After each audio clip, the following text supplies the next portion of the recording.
Сәлем достар, мен сіздермен медовый торттың ең оңай рецептісімен бөліскім келеді.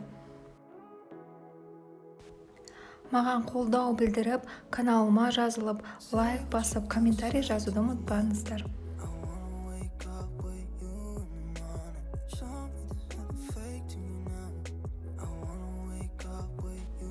Ең бірінші ыдысымызға май, қант, балды салып, баяу отта ерітеміз.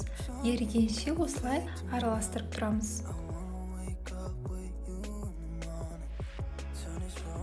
Одан кейін ішіне сода саламыз. Бізде осындай көпіріп реакция пайда болады.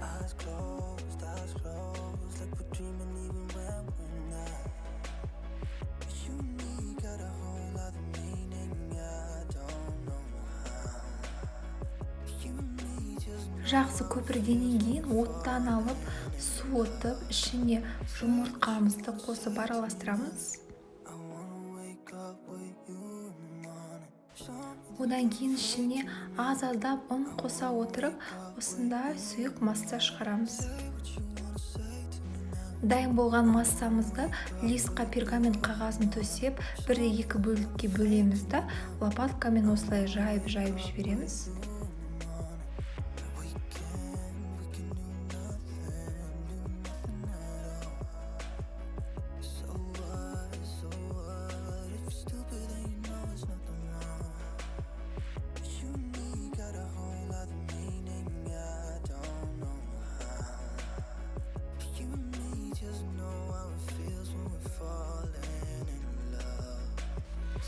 Корждарды 180 градуста 7 минуттай пісіріп аламыз. Креміне қаймаққа қант ұнтағын қосып араластырамыз. Дайын болған корждарды 2 бөлікке бөліп, сонда бізде 4 қабат шығады. Осылай тортымызды жинаймыз.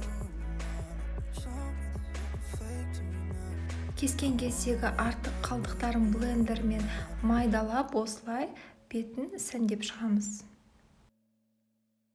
Менде бұл тортты дайындауға бар жоғы 1 сағат уақытым кетті. Сіздер де дайындап көріңіздер, ас болсын.